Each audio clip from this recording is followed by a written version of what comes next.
आज मैं measurement of angle से एक सवाल लेके आए हैं जो केसी सिन्हा बुक से है। चलते हैं उस सवाल पर। सवाल क्या कहता है? सवाल कहता है कि किसी त्रिभुज के कोण समांतर श्रेणी में है और सबसे बड़े कोण के रेडियन की संख्या तथा सबसे छोटे कोण के अंशों की संख्या पाई अनुपात 60 है।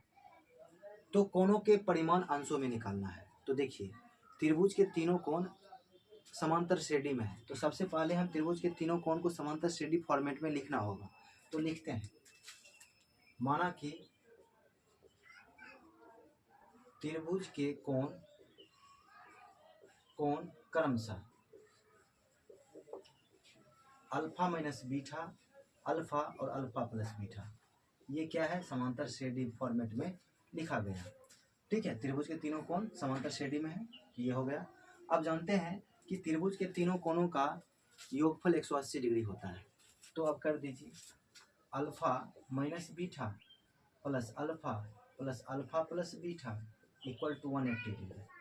तो बीटा बीटा खत्म हो गया, यानी 3 alpha equal to 180 degree, alpha equal to 180/3 यानी 60। अल्फा का वैल्यू कितना निकल गया? 60 डिग्री निकल गया। अल्फा का वैल्यू 60 डिग्री निकल गया। अब देखिए प्रश्न, चलिए कह रहा है कि सबसे बड़े कोण के रेडियन की संख्या तथा सबसे छोटे कोण के अंशों की संख्या का अनुपात दिया है पाई अनुपात 60। तो देख लीजिए, सबसे बड़ा कोण अल्फा प्लस बीटा है और सबसे छोटा कोण अल्फा माइनस बीटा है। ये दोनों का अनुपात दिया है पाई अनुपात 60, यानी अल्फा प्लस बीटा बटे अल्फा माइनस बीटा का वैल्यू दिया है पाई बटे 60, दिया है जी। अब पाई बटे 60 को जब रेडियन में बदलना हो, रेडियन को डिग्री में बदलना हो, तो क्या करना है? 180 बटे पाई से क्या करेंगे? गुना कर देंगे। कर दीजिए, तो कितना हो गया? 3। तो अल्फा प्लस बीटा बटे alpha minus beta equal to 3। अब कोना कोनी इसको गुना करना है तो क्या हो जाएगा? देखिए, यानी अल्फा प्लस बीटा बराबर 3 अल्फा माइनस 3 बीटा। ठीक है, 3 अल्फा माइनस 3 बीटा। तो हम क्या कर रहे हैं? 3 अल्फा माइनस 3 बीटा को इस सबको इधर भेज देते हैं, यानी alpha plus alpha minus beta equal to 0। ठीक है, तो देख लीजिए कितना हो गया? 2 अल्फा, 3 अल्फा में अल्फा घटेगा, 2 alpha minus 4 beta equal to 0। यहाँ से हो गया 2 अल्फा इक्वल टू 4 बीटा। और अल्फा का वैल्यू निकाल के बैठे हैं 60 डिग्री।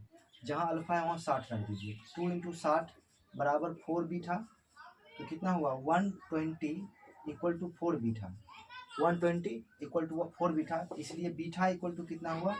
120/4, यानी बीटा का वैल्यू 30 डिग्री।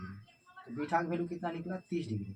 जब अल्फा और बीटा पता हो गया तो हमको तीनों कोण पता कर लेंगे, क्योंकि तीनों कोण समांतर श्रेणी में लिखा गया है। कैसे लिखा गया है? अल्फा माइनस बीटा, अल्फा और अल्फा प्लस बीटा, ये तीनों कोण त्रिभुज क्या है? समांतर श्रेणी में है। तो धर दीजिए, अल्फा का वैल्यू कितना है? यहाँ 60 माइनस 30, बीटा का वैल्यू 30 है, कोमा 60, अल्फा का वैल्यू 60 है, comma alpha plus beta, alpha का वैल्यू 60 और बीटा का वैल्यू 30। ठीक है, ये कितना हुआ? 30 डिग्री, 60, 90। ये आंसर हो गया। अगर ये वीडियो आपको अच्छा लगे तो लाइक